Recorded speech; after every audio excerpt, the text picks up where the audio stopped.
Okay, we're now Okay. recording. Great. Thanks, Douglas. Thanks for attending today, everybody. This is a topic we brought up, the Open Court, just so really from everybody on the call, it's to understand what Open Court is, where it stands, where it's been, and where it's actually going to. Hence the reason why we've got Matt on board, because we're obviously well aware that obviously the things are changing within the LTA. So I think it'd be a good time to introduce Matt and let him talk us through where Open Court stands as it is and where we're actually trying to take it to as volunteers, as clubs, and as the governing body. Over to you, Matt. Thanks, Clive. That's really a decent start for me anyway. Didn't build me up high. Normally when I build me up and then I've got to follow that suit. So that's cool. So yes, apologies. I am on my phone. For some reason I had tech issues when I accessed this, but I really appreciate joining. It's a really good opportunity. I can see some familiar faces that I've worked with previously with regards to Open Court and disability tennis. That's lovely to see. But yeah, I kind of want to give you guys a picture of what's gone on and kind of where we're at now. I think is important. So it's the Douglas, if you want to share the first slide while I ramble on. Any questions, guys, about any of this, feel completely free just to jump in and ask away. If you just click through so we've got all the information on there for me, Douglas. You are my Chris Whitty, unfortunately. There we go, that's it. Okay, so just back one, that's it. So the Open Court programme is the disability tennis element to what the LTA delivers through its tennis opened up strategy. The Open Court programme has been around since about 2013. It's probably almost 10 years old, I would have thought by now, with regards to our disability tennis impairment specific programmes that we ran. Now, last summer, we saw well over 15,000 disabled people having a go at tennis, either in an impairment specific way or an inclusive way. And that was across almost 650 different venues up and down the UK, which is excellent, which is higher than any other NGP in terms of participation. And the thing that we're most proud of with the programme is it's all about supporting venues, supporting coaches and supporting disabled groups and charities from the third sector to get active in tennis, however it needs to look for them. Now, I've worked in football and I've worked across other sports. One of the things that I think really stands out with our programme is the flexibility in its nature. So it's completely audience-led. If you've got a group that want to access tennis once a month and want to play on a park site or even in a bloody car park, then we can provide that through the Open Court programme, through our Open Court leagues that we've got in each county, which I'll go into. At the moment, our programme is primarily funded through Sport England with a lot of supplemental funding from the LTA and the Tennis Foundation Trust. We get all our equipment offers, etc., all come through the Tennis Foundation, whereas our core funding that goes straight direct out to our venues comes straight from Sport England. We're one of the highest funded from Sport England because they can see the success that we're having in terms of opening up our sport and engaging with more disabled people. You can see from the list here, there is a wide variety of impairment-specific programmes that we have running. Now, obviously, wheelchair tennis is on that list as our kind of Paralympic, and you see that at Wimbledon. That's seen as our sexy version of our sport. And when I work with a lot of venues and clubs, there seems to be a lot of interest with regards to that player base. However, less than 5% of the disabled population in the UK are wheelchair users. So we almost need to forget about that. If we are a smaller club or a local club, we are trying to engage with whoever is local to us. It is complete backwards sports development. It's not thinking, what do I want to do? It's kind of what's needed and what's local to our communities. And that's where learning disability tennis really comes to its own. We are probably about 60% across our whole participation base last summer was from a learning disability or neurodiversity angle in terms of participants, which is fantastic. It just shows the breadth of the ability we have in tennis to break up for people. Visually impaired tennis is for people who are blind and partially sighted. You'll have seen it, I'm sure, where there's a ball with a bell in it. And again, that is what I would class as our fastest growing impairment group at the moment. Unfortunately, it can be our most expensive version of the sport because you need very specific types of tennis balls, but you also 9 times out of 10 will need an indoor tennis court, which obviously hires the cost for us to get that activity up and running. But what we do find with people who are blind and partially sighted They find it very challenging to think that this could be an opportunity for me with the barriers that we've got perceived and real in tennis. But once we get them, we can't get rid of them once they've had a go at it, which is great. And then we do support all the way through to national level with deaf tennis. What we do find a lot with people who are deaf or hard of hearing is they just want to play tennis. It's not very often we get deaf specific programs running across the UK anymore. It's very much an inclusive nature, which is fantastic about giving disabled people a choice. Para standing is a brand new version of the game that's just been supported by the ITF, and lots of other international tennis federations are actually taking on board para standing, which is really for people who potentially could play in a wheelchair but don't feel they want to. Let's say if you've got a lower limb amputee or something like that, where you don't feel you want to jump into a wheelchair to experience our sport, para standing is now going to be giving people that opportunity to play standing, which is fantastic. And then coming out of COVID, which feels like another lifetime ago, we started to expand our program into the realms of long-term health conditions. And I know we've got Helen on the call, who's done loads of work in the past in this sort of space with walking sports and walking tennis specifically.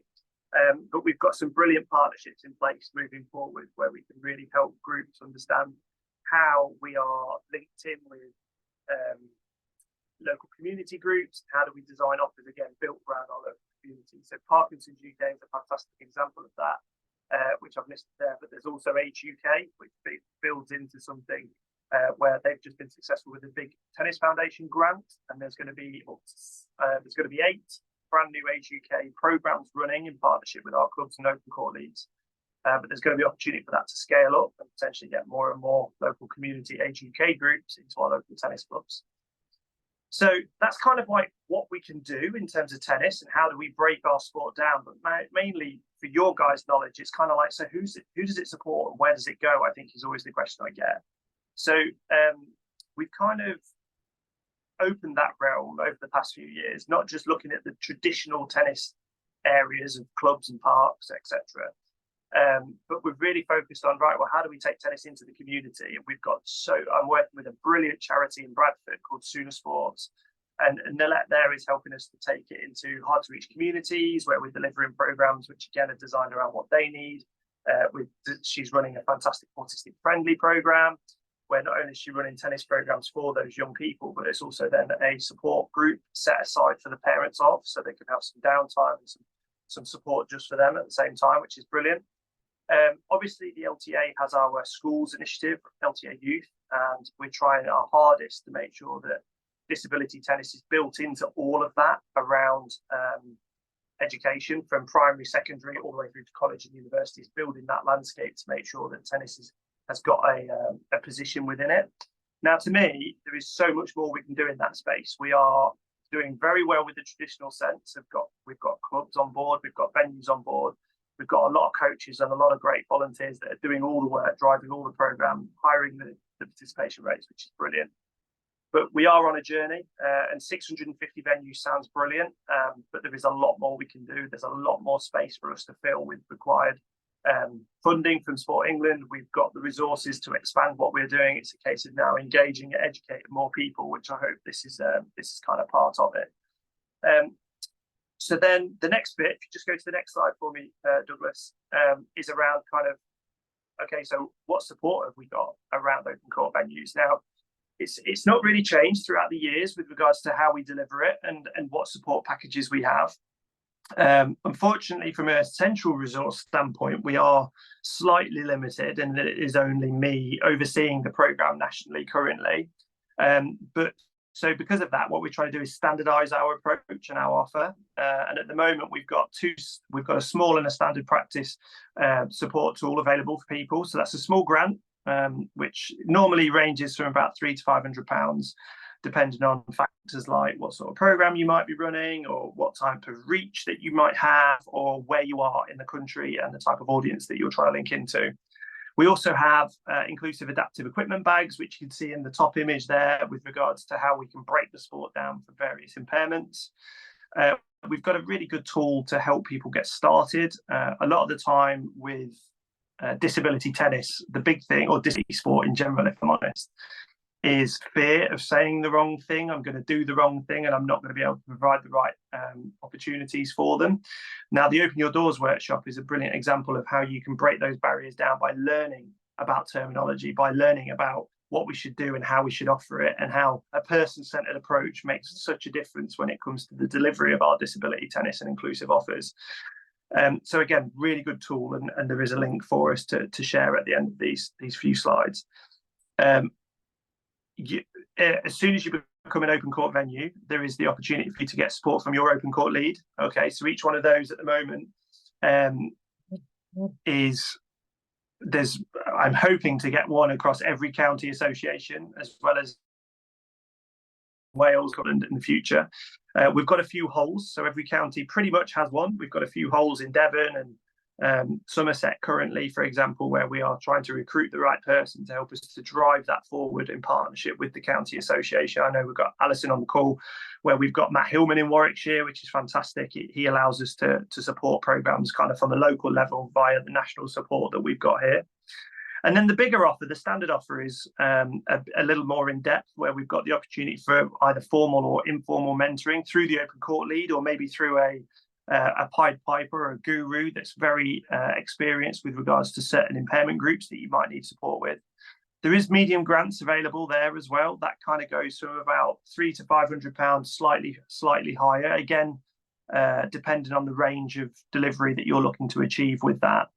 And then by being a bigger partner in the Open Court programme, it allows you to open up and go directly to some of our national partners, and that includes our MenCaps, our Parkinson's UK, who I highlighted before, as well as AOC Sport, who are a brilliant partner, who are the sports side of colleges and working with the whole of the FE sector.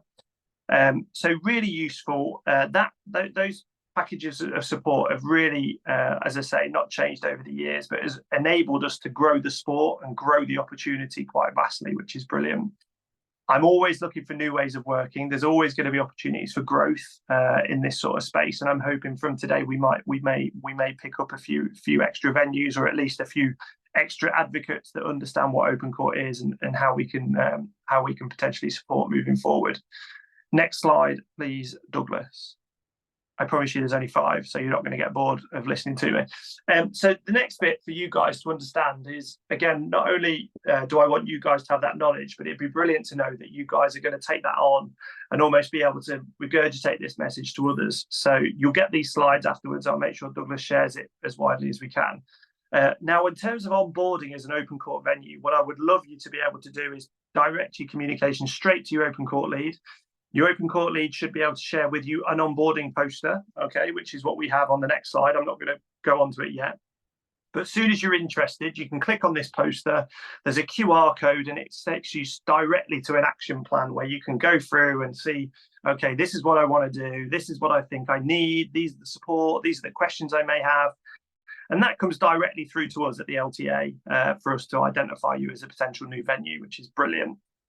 I then work directly with my open court lead. So, for example, Clive on the call is my Cheshire open court lead. So we've had new venues pop up this year where I go to Clive and say, great, we've had a new venue. Are you guys aware of them? Would we like to support? And can you touch base to see whether what they've put in their application is actually achievable, or is there more they could do, or etc. So once you've done that QR code and gone through the poster side of things and updated the action plan, there's an opportunity for you to use the Open Your Doors workshop, and the links on the last slide for you to get that initial learning where I don't feel like my open court leads need to come in and teach you about disability. You're potentially going to be slightly more confident with regards to how you deliver and what it might look like as an offer at your venue. And then as soon as you've done that, as soon as the open court leads kind of ticked in and gathered feedback and touched base with you, you are available to access the support package. And that includes the grants and the equipment and the mentoring that I highlighted before. So hopefully quite a simple process. As I say, it's a simple poster. If you go on to the next slide, Douglas, I can show you that. The poster is dead simple. There's a QR code at the bottom. We can publicise this as far and as wide as we want to throughout the open court and county networks. We've got capacity to be supporting as many venues as possible. So again, please do spread this message. It's a case of opening up our sport and reaching diverse communities. Well, the Open Court programme is exactly that. And then the last slide is a direct link that takes you to the Open Your Doors workshop. And just briefly, I wanted to go through this quickly. Was the interesting bit for me with Open Your Doors? It originally, Helen probably is aware of it as a booklet back in the day when we were at the Tennis Foundation. But this booklet information was actually taken onto a virtual course. Click through, learn about various bits. That's that fear factor. It appeases a lot of nervousness around delivery of disability or inclusion. It does discover and discuss, what is inclusion and what is accessibility. There are two different bits, and a lot of clubs and venues and volunteers get a lot of that mixed up. I get a lot of venues that go, well, we can't deliver disability tennis because we aren't accessible to wheelchairs. Yes, that's important that we are an accessible venue, but all our tennis clubs are built, in the back of housing estates or in the middle between 28,000 houses. So I know they're not brand new builds. These are spaces where we need to look at making reasonable adjustments in order to get people on court. However, remembering what I said at the start around, less than 5% of our disabled population are full-time wheelchair users, then maybe we are 95% inclusive. And how do we get the audiences who could access our courts, accessing our courts? There is a bit of stuff around the barriers of participation, but there's more information on how do we overcome them and how do we look to change that in a positive way. I think a lot of the time we can create these barriers, but it's more about how do we overcome them. And in social model of disability and having that person-centered approach around engaging with audiences is such a massive key. And then on that workshop, it itemizes out again exactly how the LTA can support you through the Open Court program.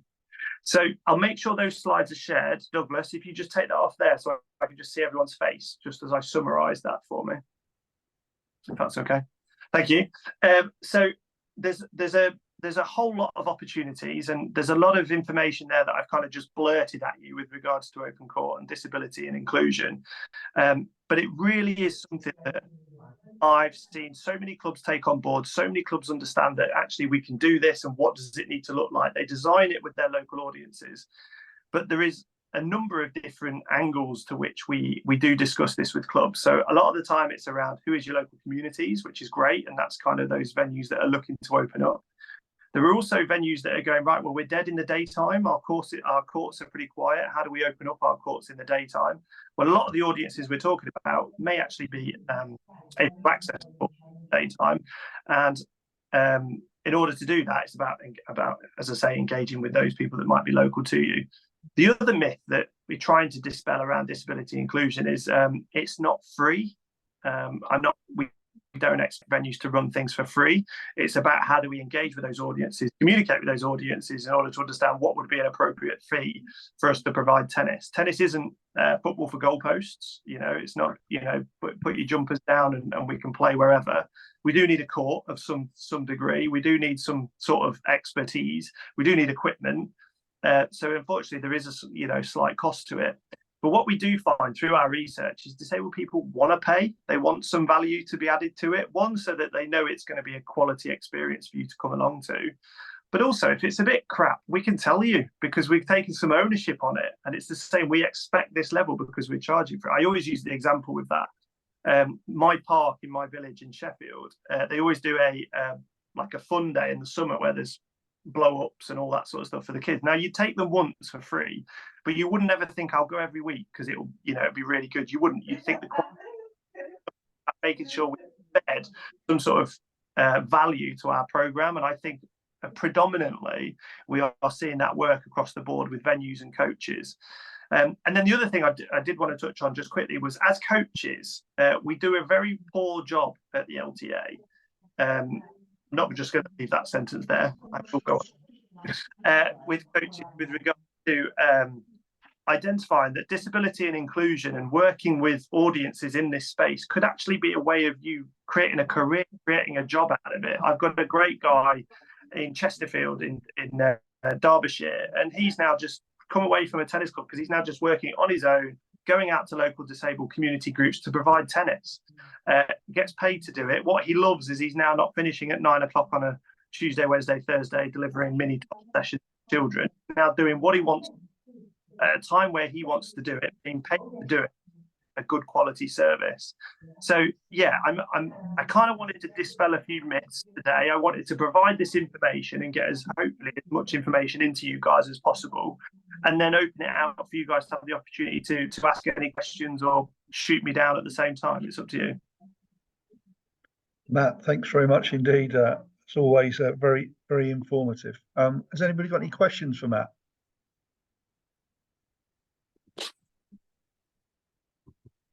All very quiet. I'll start one off, Matt. I was going to say, Clive, you do yours first, and then I'll follow up. I've got one. All right, Andrew, no problem. Yeah, you mentioned about open court leads in the county, Matt. Where's the best place for people to find that open court lead? You say there are some holes, but is there a list? Do they go straight to their county administrator, or? Absolutely, yeah. I would go straight to your county administrator, who can put you in touch with the right people. I would also suggest that the open court pages of the LTA website, not the easiest thing to find, but if you actually put it into Google and put LTA Open Court, it will bring up the right pages directly, so you don't have to traipse through all the LTA website. In there is disability tennis inbox pages, which comes through. As I said before, there is only me dealing with this now, so when you do that, it comes through to me for me to then communicate, and I can link you into the right people. Does that answer your question, Clive? Almost. Yes, it does indeed. Right, Andrew, follow on, and Linda, I'll bring you in as soon as Andrew's finished. I've got a couple of questions, if I may, Clive. Matt, it's great to meet you. Congratulations on being the person who's driving all this national. You're going to be a busy man. It's brilliant to see Helen on the call as well, because Helen and I haven't met before, but I know the name well, so good to see you, Helen. My two questions, Matt. One is, do you think the balance of open court being branded as disability needs to change? Because for me, it really restricts the inclusive element and taking it to audiences who aren't disabled. Yeah, no, completely. And it's something that we've just implemented an advisory group made up about our whole industry of tennis inclusively, like you say, Andrew. And I am tasking them with is not just the title, but also like the brand. Does it help? Does it sell what it is? I go to so many places and they've got disability tennis or an inclusive offer at the club, and they go, so what's open?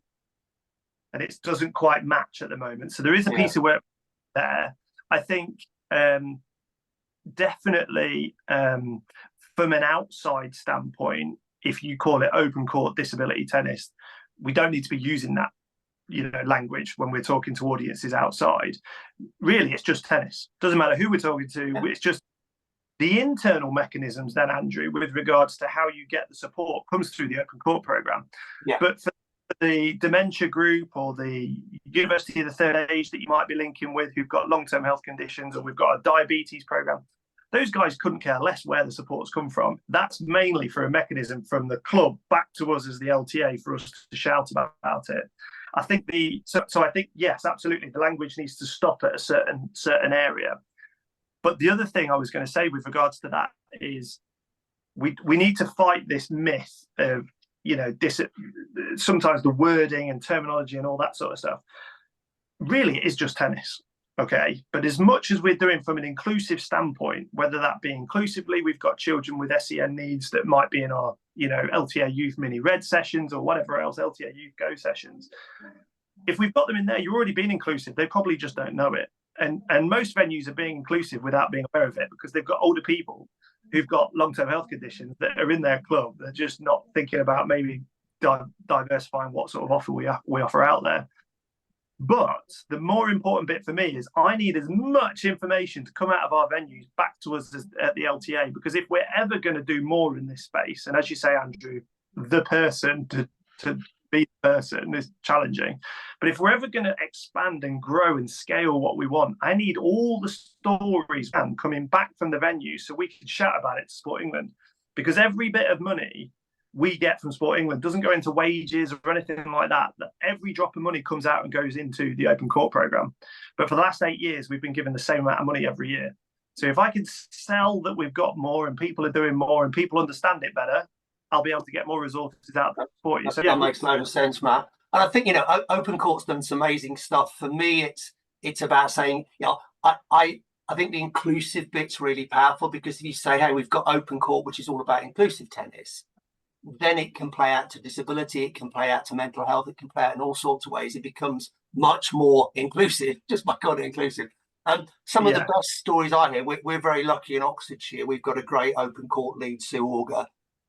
When I meet with Sue, she will talk about a lot of uses of Open Court that aren't purely disability. You know, mums after having kids, desperate to go and do some exercise and sport, who are frightened and nervous about doing it, but get them together in a little group in the middle of the day and they have a fabulous time, and they park the buggies and the prams at the side of the court. Yeah, those sort of things are about inclusive. Some great mental health stuff. So for me, that's a really important bit. And what we're increasingly seeing in Oxfordshire is walking tennis getting very popular. Hence keen to see Helen on the call. My question on walking tennis was, do you think it's got enough visibility and guidance and support on the LTA website? It's there, but it's quite hard to find. And even when you find it, it's fairly minimalistic compared to the amazing things it can offer people who aren't disabled per se. So I think walking tennis is a fascinating one. Yeah, absolutely, completely. So on your first question around the types and the breadth of what inclusive tennis can look like, yeah, you know, your mums and babies, toddler groups, and mental health focused programs. There's just so much. If you think that 20% of Joe Public have some sort of disability or long-term health condition for us to be potentially working with, but designing something that meets the need of them and not actually just thinking bespokely, actually like you say with Sue and the program we've got in your area, that's a brilliant example of that. I mean, I've had universities come to me to run mental health programs for students going through exam periods. The students don't know it's mental health tennis or anything like that, but all exams go off in tennis halls, indoor tennis courts. So as soon as they come out of the exams, they go to a speed gun and try and smack a tennis ball against the gun, and the person who gets the highest speed wins a keg of beer. What a brilliant way of saying it. It's nothing to do with mental, but my stress has gone immediately. So of course we support things like that. So absolutely, I think walking tennis is massively growing. Yeah, Helen, the guru, is you know, there's so much we can do in that space. I am keen to see what the LTA do with their upcoming evolution of our strategy, sorry, because when I've been involved in pre-discussions with regards to walking tennis, it's mentioned in the strategy quite heavily. So I think we go that path. My worry with that path is I don't want it to become too stringent, that we have to deliver it this way, at these parameters. It needs to keep the flexibility, which is the real great strength in it. The other thing that we've got when we start thinking about versions of tennis is I don't want it to get in the same raft as paddle and pickle and all those sort of things, because it is completely different.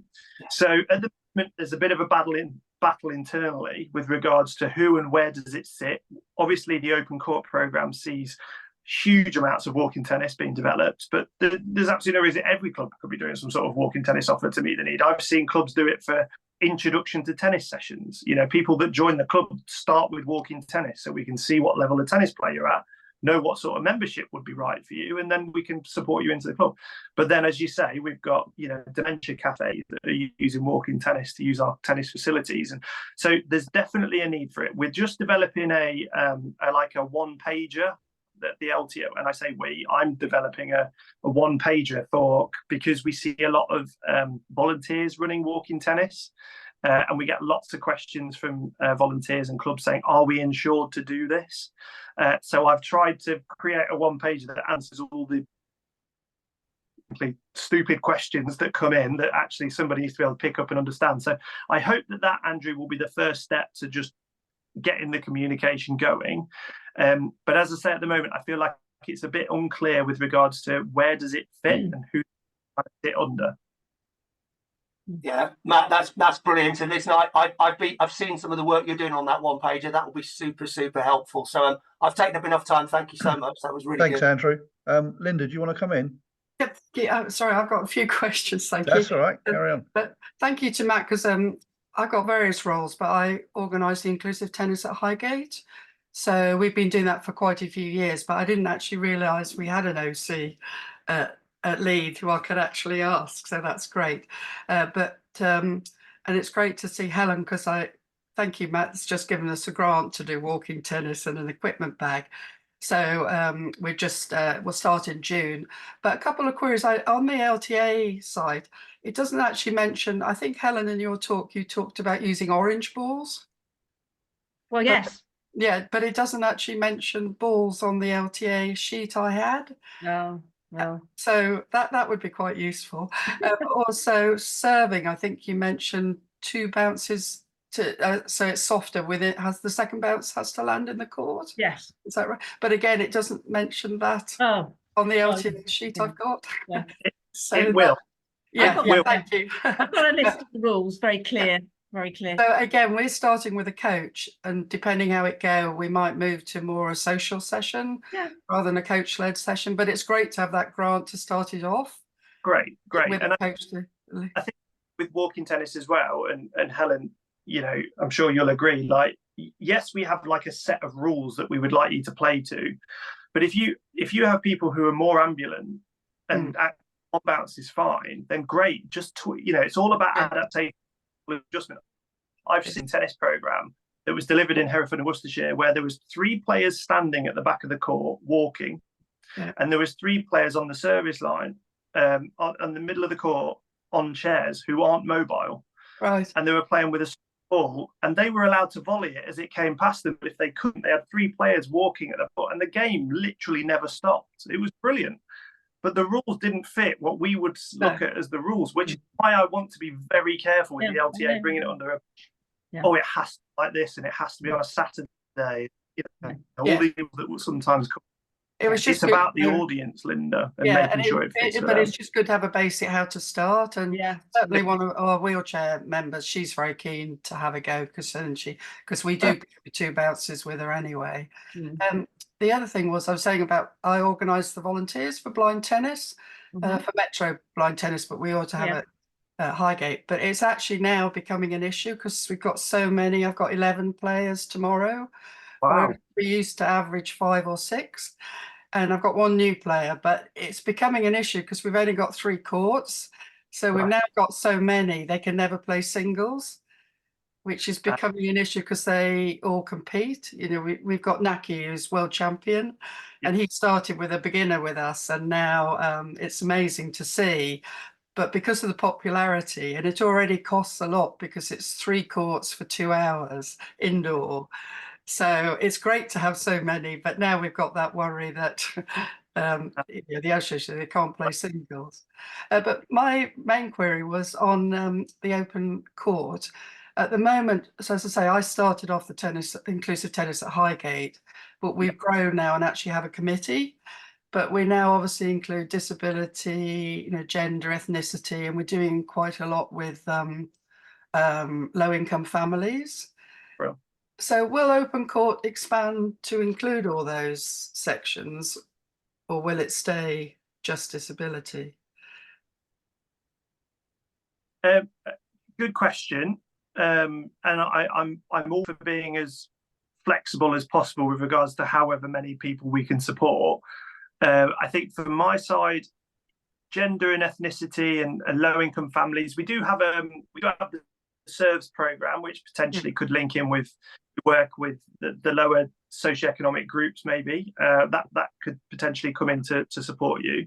I think if we can ever make it linked towards some sort of inclusion angle, so as Andrew highlighted, if you're working with females and it was around social sessions around young mums, around mental health, if we can theme it around anything like that, Linda, then I'd be interested in seeing how to support it. Obviously, because our funding is Sport England focused, we have to keep within a certain parameter of this inclusion. We have got our Pride in Tennis partners, and we have obviously got your Amazon Prime stuff that is to get females into the game. But as I say, I've seen our funding used flexibly to reach whoever we feel like we can, as long as the agenda comes from an inclusive angle in order to get people on court. Then I'm absolutely fine with it. Without saying I'm bent, and I'm happy to be, but I can be as flexible as needed. Because things like we've support a few Ukrainian refugee children. Absolutely. So you could put that through as kind of a mental health focused. We don't need to call it that from a public side, but that's really what you're doing there, is supporting people's, well-being and stuff. So absolutely. Right. Helen, did you want to come in there? I just wanted to say that in Bristol, with that socio-economic group, we link in with Westport, which is our county sports partnership. Right. And they have a remit to cater for that group. So you can have some extra partnerships with them, maybe. Right. So if you look, maybe some joint funding, that's the sort of thing I would think would be really good. Oh, thank you. We were talking to Rackets Cubed. Yes. Worked with homework and a meal at the same time. So we're just starting to talk to them. And then we actually have funded as a club. We did several fundraisers. So we've raised a couple of £1,000, but obviously it will soon go. Somebody had her birthday and did a concert, and instead of birthday presents, she asked it all to go to that. Oh gosh, brilliant. Yeah, so she raised £1,000 on her own, which was brilliant. Wow. That's excellent example of fundraising, isn't it? And I know there's so many stresses and strains on clubs, but I have got good examples of clubs doing it in kind of an ingenious way. I know, like the larger club, the Northumberland club up in the northeast, with their VI tennis section, they actually have a club lottery every month that you can part of your membership, but half of the entry of your lottery goes to the winner, and half of the lottery goes to the tennis program every month, so that the VI tennis has some sort of kind of steady income. The other one that's in Lancashire that's really good is there's a club who have a membership. I'm going to make the membership fee up, but let's say it's £338 a year to be an adult member. But if you would like to make it £360 a year, so the extra £28 or £18 or whatever it is, to make it a flat number in your direct debits instead of an odd number, every £16 or £18 goes directly to our disability program. So if every member ticks that and says thank you very much, just an £18 across and actually go, that doesn't seem that hard, but actually every 300 members do £18, suddenly we've got a very nice income that sits in there every year. We are talking about doing that for next year, since that it was really good, that sport ed funding workshop you did, wasn't it? Yeah, we got the idea from that. We've got you hooked, Linda, haven't we? Definitely. I could definitely say that. Say it again. I've got you hooked with everything we offer and everything we do. Well, and also, I don't know if you know already, but Middlesex LTA are making inclusion a big part of their programme. So they've appointed 4 inclusive venue mentors, of which I'm one, because I was sort of doing that already. But now we'll, as clubs, will go and consult, and the most queries I'm getting so far is fundraising and grants. Yeah. So hopefully you've got a bit more information you can sell out about us now as well, right? Yeah, no, definitely. Anybody else got any more questions for Matt? Smashed it. I was just going to say, sorry, Matt, it was about just going back to Andrew's point about when we handed it over to the LTA, it was really just the start of it, because we knew it was going to be big potentially, and I had the vision of it being a lot of rehabilitation work, and we might have programs and linking in much more with primary healthcare programs as well, and so the whole thing would start linking in already set up programs, which is obviously with Age UK and with mental health things that would actually work really well. So that was the idea, and hopefully they're going to start developing some more programs that you could really go. I know they've done the thing about Parkinson's group, which is, I've done a group at Saltford Tennis Club, and that's set up now with people playing Parkinson's disease, and that group is self-fulfilling itself, so it's self-funding, and it's working well with a coach who's taking it on board. He's also working with Help for Heroes for doing a walking tennis group with them. So there's lots of different opportunities for keeping it flexible and creative, making up your own way of doing things. But we have got a set of rules if you wanted to play it properly. If you wanted to have people who actually play tennis come and play walking tennis, they know that they've got a set of rules that they can play and have a good fun. And we just had a festival just on Saturday at Redland Green Tennis Club, and we had people playing properly. So it was, you know, quite fun to do it that way. Absolutely. The opportunities, I think, are endless with it. Oh, they're endless. They're endless, yes. Your example with the Parkinson's and the health side of it, Helen, is last year I supported 8 occupational therapists within the NHS who work directly with people with Parkinson's to deliver tennis, but in like clinical spaces. Yeah. So big barrier tape to put tennis up wherever, so it becomes part of people's routine initially, and when they are getting supported by hospitals. Absolutely. And yeah, like I say, Linda, I'm hoping I'll have a 1-pager that is specifically focused on volunteer-led walking. So hopefully once I've got that, then that'll go out and it's a bit more relevant. And in terms of the rule, like I put it down as suggested rules. I think I'm going to. Yeah, that would be just as a guide to get going. Yeah, and then we can I think so. People like to know rules. They like their boundaries, don't they? So, and it's very, very simple. So I can make sure Matt gets what I wrote down for Saturday, which was very helpful for the group then. So that'd be great. Helen, I'm nodding a lot because quite recently I've had a physiotherapist in a clinical setting reach out to me and say, I want to be able to tell my patients where they can go and do this stuff. Yes, exactly. Well, I was a physio, you see, and I could see the potential. Yeah. Brilliant. You know, right, always. We're seeing lots of our groups in Oxfordshire where Parkinson's, they wouldn't define themselves as disabled, but it's brilliant to give them the confidence to get back and do stuff. It helps their condition a great deal. So it's great stuff. So keep sharing your vision with Matt and the LTA. All right, we'll get it there. Yeah, I'll try not to get worn out. That's the trouble. But it's interesting you were talking about. So we were thinking as part of our provision, because we already do, you know, wheelchair, parastanding, and obviously VI, and 2 Saturday sessions. We were at one point looking at doing some. We approached Mind locally to see if we could do something with them, but our local one wouldn't consider it unless the coach did their training, which cost £3,000. What? Which I'm sure other areas haven't had that, but they were really unhelpful. And, you know, we can't spend £3,000 training one coach who then might leave a month. So we've abandoned that and gone on to other things. Seems bonkers. I think my only advice with Mind is that it's an example similar to like your main caps and Special Olympics. Mind as a national charity or a very big organisation, the local minds have very little to do with that central service apart from in name, so they can kind of do what they want and how they want to do.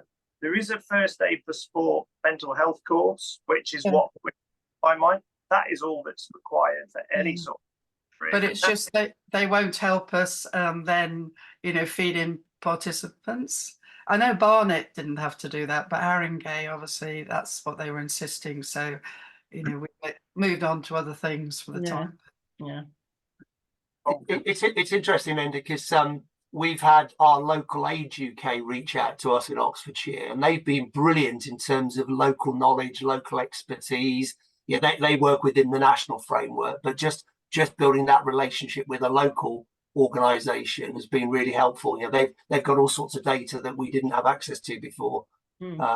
So those sort of local relationships are quite interesting. I haven't tried Mind yet. You might have just put me off a little bit, but but I'd be interested to know if it's just Haringey. Right? Yeah, I was going to say, Sport in Mind is very good. So they'll be a national organisation that you can. I think they work in London, so it's worth looking up Sport in Mind. Right, thank you. Trouble is, we're all volunteers, so we've now moved on to.